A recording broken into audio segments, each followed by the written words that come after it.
저는 한 달에 생리를 2번 해요. 그게 아니야. 부정출혈과 생리인 거예요.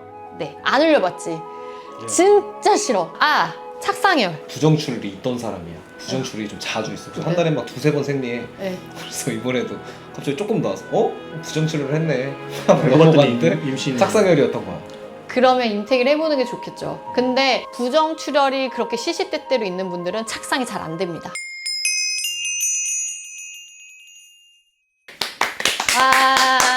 안녕하세요. 성1타 강사 산부인과 전문의 김전입니다. 오늘의 주제는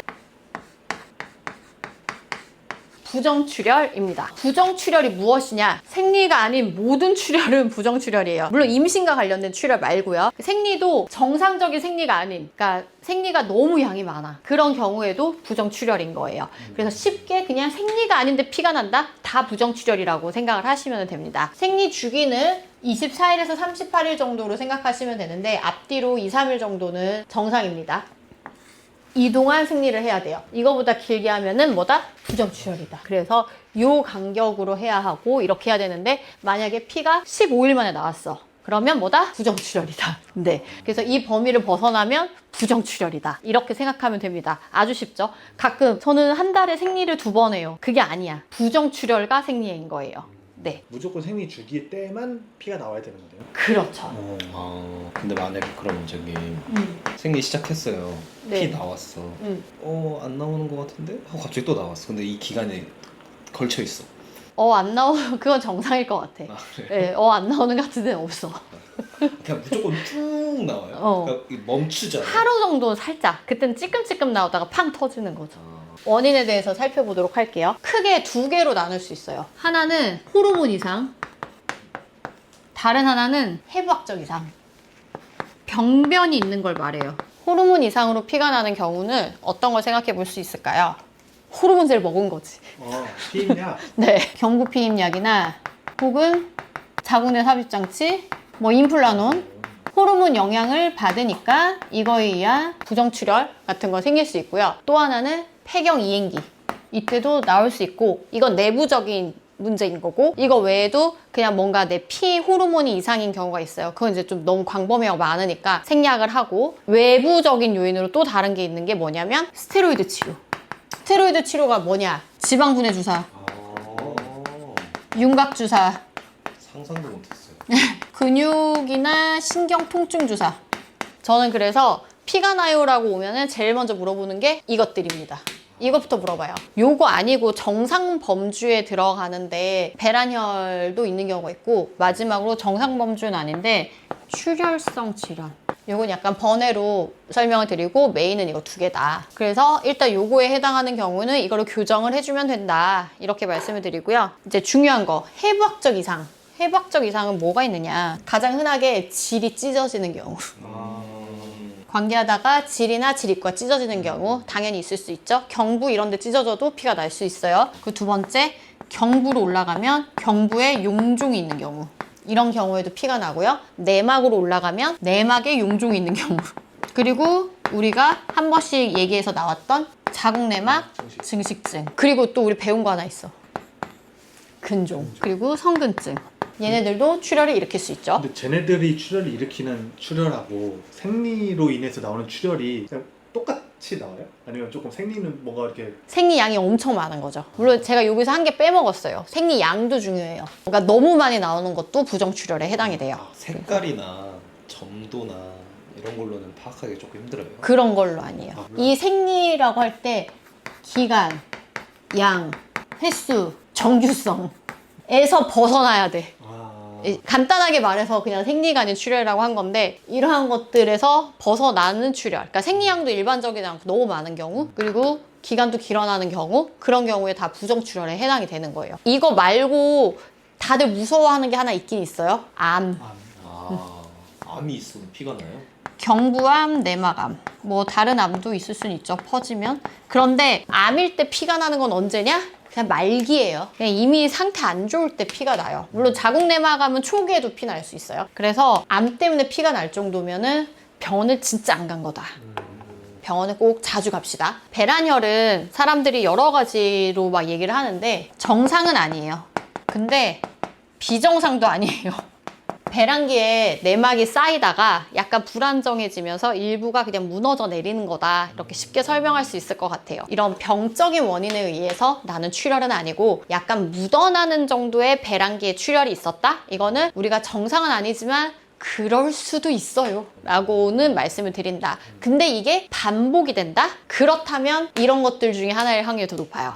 그래서 어쩌다 한 번은 괜찮지만 반복되는 배란혈로 추측되는 출혈이 있다면 꼭 병원 진료에서 다른 원인을 찾으셔야 합니다. 그리고 출혈성 질환 같은 경우는 응고가 잘 안 되는 질환을 가지고 있는 분들, 이런 부정출혈이 있을 수 있거든요. 이거는 환자분이 본인의 증상, 뭐 가족력 여러 가지를 물어보고 우리가 파악을 하게 되죠. 그러면 아스피린 복용하고 계신 여성분들은 부정출혈이 좀 있을 수도 있겠네요.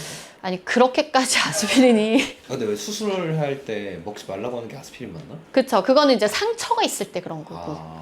근데 만약 생리가 자궁 내막이 두꺼워졌던 게 헐면서 떨어지잖아요. 상처는 아니니까. 안 나요? 예, 상처가 아니에요. 그냥 깔끔하게 떨어지는 거예요. 그러니까 뭐 평소에 멍이 잘 드냐, 뭐 잇몸 같은데 출혈이 있냐, 뭐 이런 거 물어보게 되고요. 가족력도 물어보게 되죠. 혹시 출혈성 가족 질환이 있냐. 보통 이런 거 혈액 응고인자와 관련돼 있는 경우가 있거든요. 혈소판이나. 그래서 그런 거에 대한 거를 좀 물어보고 평소 증상 같은 걸 물어보게 되는 거죠. 그러면은 영향이 있을 수 있어서 이것도 저희가 같이 감별을 합니다. 질염이나 성병이나 이런 걸로는 부정출혈, 이렇게 출혈을 일으키는 뭐 그런 건 없나요? 아무 상관없습니다. 질염 뭐 이런 거, 성병 이런 거 다 상관없고 감염이 출혈을 일으키진 않아요. 그래서 피가 난다라고 생각하시면 거의 여기에 해당하는 거에서 벗어나지 않는다 이렇게 생각을 하셔야 되고요. 그럼 치료는 뭐겠어요? 피를 안 나게 하면 돼요. 치료는 각각마다 다 달라가지고 그러네. 하나하나 치료를 해야 돼요. 간혹 피가 나요. 어떻게 해야 돼요? 라고 물어보면 제가 대답을 해드릴 수가 없어요. 왜냐면 이 중에 하나인데 내가 어찌 아누 알 수가 없다. 앞에 걸 그런 걸 설명해 주거나 아니면 검사를 받아봐야 이제. 그럼요. 그래서 쉽게 할 수는 없고 만약에 내가 부정출혈이 있다. 그러니까 부정출혈의 정의는 뭐다? 그냥 생리, 일반적인 생리가 아닌 출혈은 전부 다 부정출혈이다. 이렇게 생각을 하시고 부정출혈이 있다. 딱 병원에 가면 제가 가장 먼저 물어보는 거는 이겁니다. 피임약 드시나요? 혹시 미레나나 임플라논 같은 거 갖고 계세요? 아닌가요? 나이가 50대면은 혹시 요즘 생리는 건너뛴 적은 없었나요? 그러다 부정출혈이 생긴 건가요? 이런 걸 물어보게 되고요. 그거 말고는 혹시 최근에 지방분해주사, 윤곽주사, 정형외과, 신경외과, 재활의학과 주사 맞으신 적 있나요? 라고 물어봐요. 그게 있다라고 하면은 요런 것들 때문이구나 하고 그거에 맞는 치료를 해드리게 됩니다. 피를 바로 멈추게 해드려요. 간혹 이런 거 있을 때 그냥 피 날 수 있어요 라고 듣는 경우가 있지만 아니다. 바로 멈추게 해드릴 수 있습니다. 병원에 오시면 해드린다. 어느 병원에서? 와이킨 산부인과. 그렇죠. 역시 명의가 있어 거기에. 그리고 다 이게 하나도 없어요. 그러면 이제 진료를 합니다. 혹시 찢어진 건 없나? 이거를 확인을 하죠. 그러니까 피가 어디서 나오는지를 봐야 돼요. 자궁 내막에서 나오는지, 경부에서 나오는지, 질입구에서 나오는지. 그래서 질입구면 혹시 이런 데 찢어진 것이 아닌가? 이런 걸 확인을 하게 되고 성관계 후에 피가 났다라고 하면 이 두 가지를 가장 먼저 의심을 하게 됩니다. 경부에 용종이 있을 때 관계만 하면 피가 나요. 그리고 찢어지면 아파요. 그래서 본인이 둘 중에 하나인 거를 어느 정도 알고 병원에 가시면 저희가 진단하기가 조금 더 용이하긴 하고요. 그 다음에 초음파를 봅니다. 그러면 이 질환들이 알 수가 있게 되겠죠. 이것도 마찬가지 우리가 진료를 해서 알 수가 있게 되겠죠. 그래서 확인을 하고 각각에 맞는 치료를 하고 피를 멈추게 해드립니다. 근데 저 궁금한 게 있는데 댓글에 그런 게 많이 달려요. 피 나면 병원에 오지 말라고 했다. 근데 이거는 피 났을 때 가야 돼요. 되는 거잖아요. 네, 피가 날 때 와야 가장 정확한 원인을 찾을 수 있어요. 가끔 이런 분들이 있어요. 제가 2달 전에 피가 났었거든요. 그러면 어떡하지? 이렇게 되거든요. 혹은 제가 2주 전에 피가 났는데 지금 멈췄어요. 알 수가 없어요. 네, 그래서 꼭 피가 날 때 병원에 오시는 게 좋고 생리 중이든 피가 나든 그때 왜 진료를 못 한다고 하지? 그런 댓글이 엄청나게 많아요. 그래요? 네. 신기하네. 근데 부정출혈이잖아요. 네. 이게 부정출혈도 한 이틀 날 수도 있고 3일 날 수도 있어요. 그럼요. 다량으로 막 나오는 경우를 급성출혈이라고 하는데 그때는 빨리 피를 멈추게 해줘야 하는 경우가 있고요. 만성출혈은 6개월 이상 지속될 때를 만성이라고 하는데 뭐 그런 정의는 중요치 않습니다. 한 달만 피가 나도 정말 싫어요. 안 흘려봤지? 네. 진짜 싫어. 한 달 내내 밑에 뭐가 흐른다 생각해봐요. 그러니까. 와, 한 달이 뭐야. 2주만 돼도 진짜 삶의 질이 떨어져요. 그래서 바로 멈춰야 돼요. 착상혈. 또 분명히 이거 물어본 사람이 있을 것 같아. 이거는 부정출혈은 아니에요. 착상혈은 자궁 내막에 수정란이 파고 들어가면서 나오는 피라고 생각하시면 될 것 같아요. 이렇게 내막이 있는데 여기 수정란이 들어가야 되잖아. 그럼 여기서 이제 피가 나는 거지. 그래서 피가 양이 적어요. 그 착상혈이 나는 시기는 생리할 때 나요. 그래서 보통 생리랑 헷갈려 해요. 그래서 착상혈은 생리기간의 소량.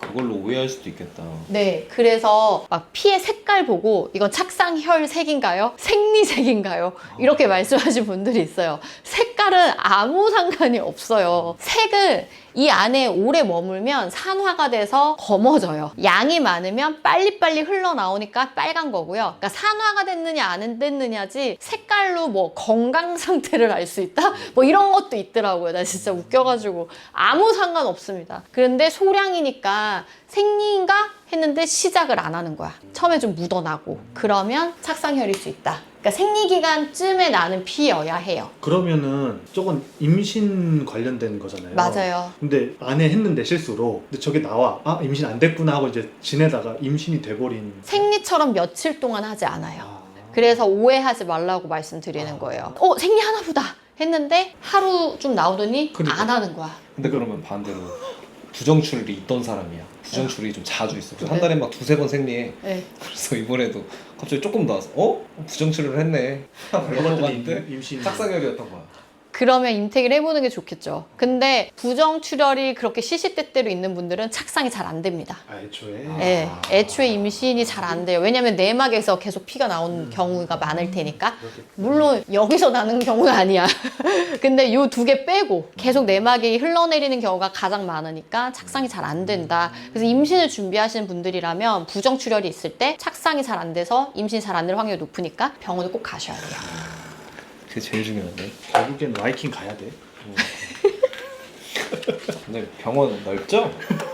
다 갈 수 있죠? 사람들. 저희 병원에 사실 제가 유튜브를 하고 나서부터 질환과 관련된 환자분들 진짜 많이 오거든요. 전국에서 오세요. 지방에서도 진짜 많이 오시는데 이게 오시니까 질문이 이만큼씩 갖고 오세요. 이만큼씩. 근데 제가 이걸 다 얘기해드리고 싶잖아요. 그 진료 시간이 길어지고 예약을 엄청 많이 줄였는데도 대기하는 경우가 생기더라고요. 그러니까 참 저희가 급여만 하는 병원은 아니고 비급여도 하다 보니까 뭔가 미용하던 분들은 피부과 성형외과 생각해가지고 왜 예약을 안 내주냐 막 이러는 거예요. 근데 우리는 질환도 보는 병원이기 때문에 시간이 당연히 길어질 수밖에 없는데 딜레마야. 이것 때문에 요즘 욕을 너무 많이 먹고 있어. 사실 그래서 정 원장님을 모셨는데 또 남자는 싫대. 근데 질환이나 진료를 잘 하는 선생님을 저는 무조건 찾아야 된다라는 그런 생각이 있었거든요. 전 과잉 진료하는 의사 싫고 진료를 잘하는 의사를 뽑고 싶어서 정 원장님을 모셔온 거라서 성별에 너무 얽매이지 마세요, 여러분. 진료 잘하는 의사한테 진료를 보는 게 가장 좋습니다. 그럼에도 불구하고 열심히 잘 시정을 해서 좋은 진료를 하도록 노력할 테니까 예쁘게 봐주시고요. 오늘 부정출혈에 대해서 궁금하셨던 분들 댓글 많이 남겨주시고 Q&A 때 또 더 많은 내용 준비해 보도록 하겠습니다. 오늘도 수업 듣느라 고생하셨고 다음 시간에도 지각하지 마세요.